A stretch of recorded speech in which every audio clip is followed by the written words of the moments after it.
Hello students, मैं are के बंसल, आपका मैथ्स टीचर। लास्ट क्लास में बेटा हम लोगों ने types of functions as a mapping को पढ़ना शुरू किया था।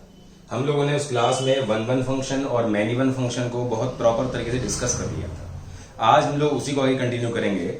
आज हम लोग यहाँ बात करने वाले हैं ऑन टू फंक्शन के बारे में मेनली। उसके बाद हम लोग 2-3 सवाल यहाँ पर सॉल्व करेंगे, जिससे ये कॉन्सेप्ट बिल्कुल आपको क्लियर हो जाएगा। ठीक है, चलिए तो हम बिल्कुल एकदम अपना काम शुरू करते हैं। तो पहला हमने थर्ड नंबर था हमारे पास, ये इसको बोल दिया मैंने ऑन टू फंक्शन, या यही कहलाएगा हमारा सर्वजेक्शन। ठीक है, ध्यान दो गया थोड़ा सा। मैंने कहा late f such that a to b be a function, then एक मैंने फंक्शन सपोज कर लिया फ्रॉम a to b, मतलब क्या हो गया, सेट a इस फंक्शन का डोमेन हो गया, सेट b इस फंक्शन का कोडोमेन हो गया। और सेट बी के अंदर जितने एलिमेंट्स के प्री इमेजेस सेट ए में बन रहे होंगे, उन सारे एलिमेंट्स का सेट जो है इस फंक्शन की रेंज कहलाएगी। ठीक, अब बहुत सिंपल वर्ड से समझिए what is an onto function. Onto function क्या होता है, इसको बहुत सिंपल वर्ड से समझिए। देखिए, एक वर्ड होता है ऑन टू, एक वर्ड होता है इनटू। ठीक, जैसे मैं सिंपल एग्जांपल लूं, बहुत सिंपल एग्जांपल लूं कि I sat on to a stool, मैं एक स्टूल पर बैठा। And I ran into a room, मैं एक रूम में दौड़कर गया, है ना। क्या डिफरेंस आया आपको इसमें? मैंने कहा I sat on to a stool, यहां मैंने ऑन टू यूज किया, और रैन इनटू अ रूम वहां मैंने इनटू यूज किया। ऑन टू मतलब क्या हुआ, मैंने फुल कवरेज। जब मैं स्टूल पर बैठा तो मैंने उसको फुल कवर किया ऑलमोस्ट। ठीक, आई रैन इनटू अ रूम, जब मैं रूम में दौड़कर गया तो मैंने रूम को फुल कवरेज नहीं किया, मैं दौड़कर गया। ठीक, तो बस यही मीनिंग एग्जैक्टली यहां पर है। ठीक, जैसे मेरे पास सपोज एक सेट हमारे पास ए ये है, एक सेट हमारे पास अगर बी ये है, और यहां से यहां ये फंक्शन हमारा एफ मूव कर रहा है। ठीक, तो अगर यहां के एलिमेंट्स इन सारे एलिमेंट्स की फुल कवरेज कर लेंगे, जैसे अगर यहां के एलिमेंट्स में इमेजेस यहां बनाऊंगा, तो अगर ये फुल कवरेज हो जाएगी, then this function is onto. So we can say in short, if range of function f is equal to codomain of function f, then function f is said to be an onto function। अगर यहां के elements ने images बनाए और ये सारे elements हमारे यहां पर कवर अप हो गए, मतलब इन सारे एलिमेंट्स की प्री इमेजेस हमारे पास यहां पर मौजूद है, तो मतलब क्या हुआ, जितने एलिमेंट हमारे पास कोडोमेन में आ रहे हैं, उतने एलिमेंट हमारे पास रेंज में आ रहे हैं। तो सिंपली दिमाग में बिठा लीजिएगा, अगर रेंज और कोडोमेन इक्वल हो जाएगा किसी भी फंक्शन का, then that function is said to be an onto function। ठीक, तो सिंपल लैंग्वेज हम कह सकते हैं, if every element of set B has its pre-image in set A, then F is said to be an onto function। That is, a function f is said to be onto when range of f is equal to codomain of f। ठीक है, ये चीज आपके लिए ज्यादा important है, ये definition आपके लिए ज्यादा फ्रूटफुल है, ज्यादा इजी भी है। दिमाग में बस ये बिठाना है कि मैं फंक्शन की रेंज निकाल लूंगा। अगर रेंज फंक्शन के कोडोमेन के बराबर हो गया, कोडोमेन क्वेश्चन हमेशा गिवन होता है। इन केस कभी अगर नहीं गिवन होता है, तो मैं कोडोमेन को हमेशा सेट ऑफ रियल नंबर से अज्यूम करूंगा। ठीक है, तो उस केस में फंक्शन हमारा यहां पर ऑन टू कहलाएगा। ठीक है, चलिए तो बहुत सिंपल एग्जांपल लेके समझाने की कोशिश कर रहा हूं मैं आपको। मैंने कहा F such that R to R, and F X बराबर ले लिया बेटा मैंने एक्स प्लस 2 ले लिया इसमें। ठीक है, मुझे यहां पर चेक करना फंक्शन हमारा ऑन टू है या नहीं है। चाहे काम करिए, अभी मेथड आपके सामने नहीं आया है। वैसे मेथड में तो कोई खास बात नहीं है, अगर मैं मेथड की बात करूंगा तो मेथड में कोई खास बात नहीं है। ठीक है, simply find range of function and equate it with codomain. Codomain question हमेशा गिवन होता है। ठीक है, रेंज कैसे निकालते हैं इसके बारे में बात हमारी हो ही चुकी है। ठीक है, मैंने क्वेश्चन भी कराया है, मेथड भी लिखवाया है आपको। चलिए, तो मैं यहां से रेंज निकालूंगा। आपको याद होगा रेंज निकालने के लिए एफ एक्स को हम लोग वाई नाम देते हैं। तो आ गया y equal to X plus 2।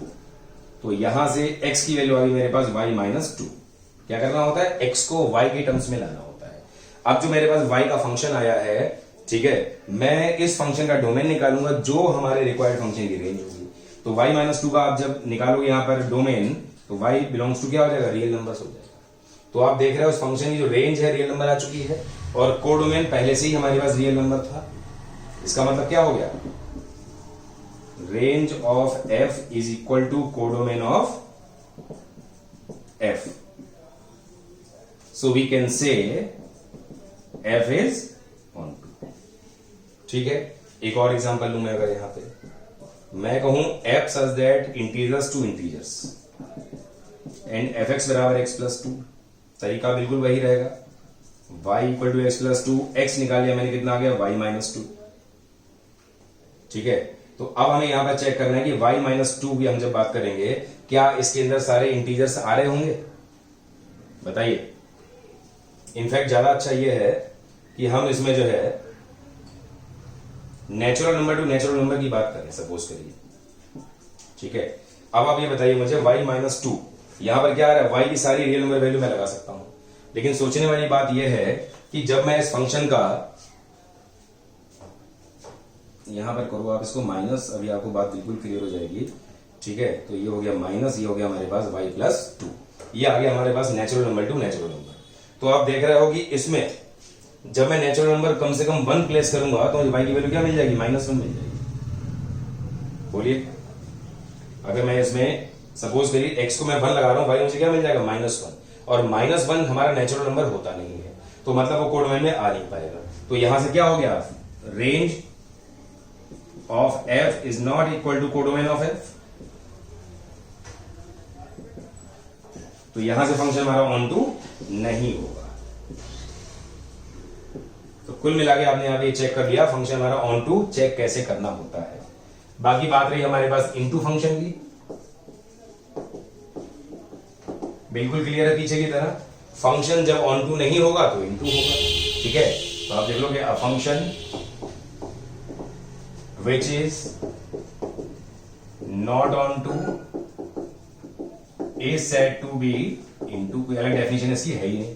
फिर आ गया मेरे पास 1 1 एंड ऑन टू फंक्शन, या हम लोग इसी को बाइजेक्शन भी कह सकते हैं। तो ये नाम से ही क्लियर है, function which is 1 1 as well as onto, है ना। A function which is 1 1 and on 2 is said to be a bijection।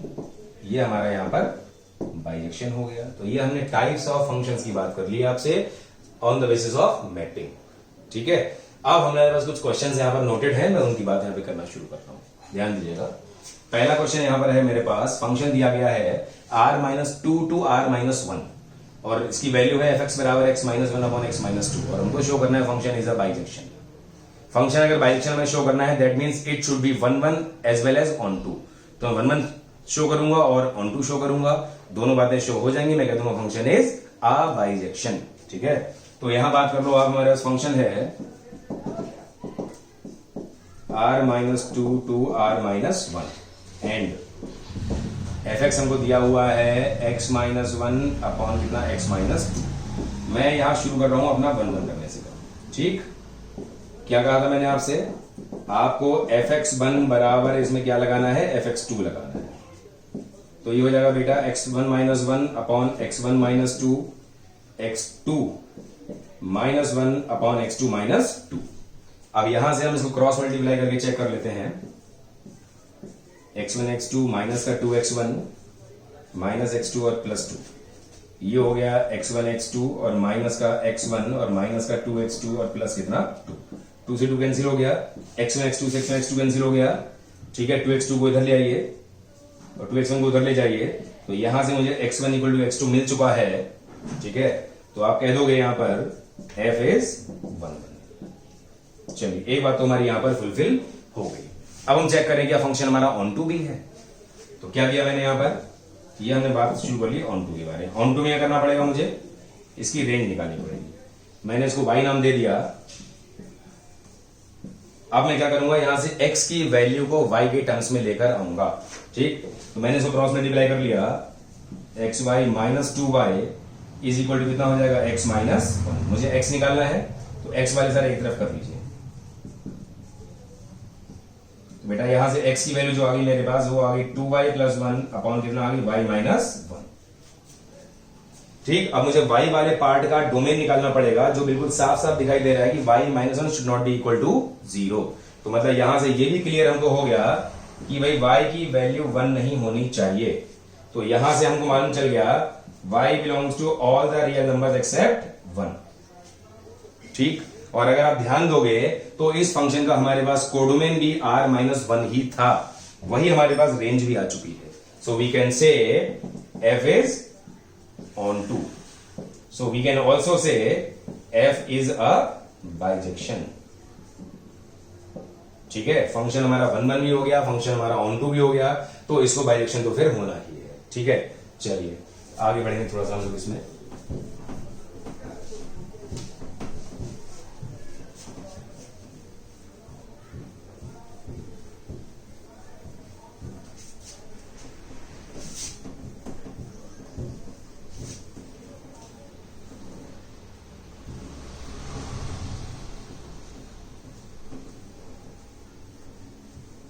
ठीक है, चलिए आइए सेकंड क्वेश्चन पे। सेकंड क्वेश्चन में कहा गया है कि मेरे पास एक फंक्शन है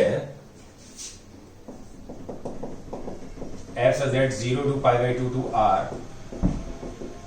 और f x हमको दिया गया है sin x।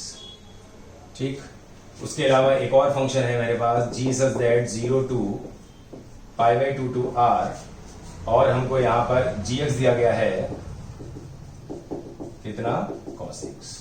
तो हमसे क्वेश्चन में कहा गया है कि आपको शो करना है f and g are 1 1 but f plus g is not 1 1। चलिए पहले इसकी बात कर लें हम लोग। यहां पर fx1 इक्वल टू fx2 लगा दिया, sin x1 equal to sin x2 लगा दिया। अब 0 से लेके पाई बाई 2 तक के इंटरवल में sin अल्फा बराबर sin बीटा से तो मुझे अल्फा इक्वल टू बीटा ही मिलने वाला है। ठीक है ना, क्योंकि यहाँ पे हर रिजल्ट एक ही बार आएगा, हमारे पास 2 बार नहीं आ पाएगा। हाँ, अगर यहाँ पे ऑल द रियल नंबर्स होता तो मुझे यहां से मिलता x1 equal to n pi plus minus 1 to the power n into x2, फिर मैं यहाँ पे इसका जनरल सोल्यूशन निकालता। लेकिन यहाँ पे एक ही क्वाड्रेंट की बात चल रही है, तो हर क्वाड्रेंट, एक क्वाड्रेंट की हम जब बात करेंगे तो एक x की वैल्यू के लिए हर एक y हमारे डिफरेंट होंगे। ठीक है, चलिए तो ये 1 1 हमारा हो गया।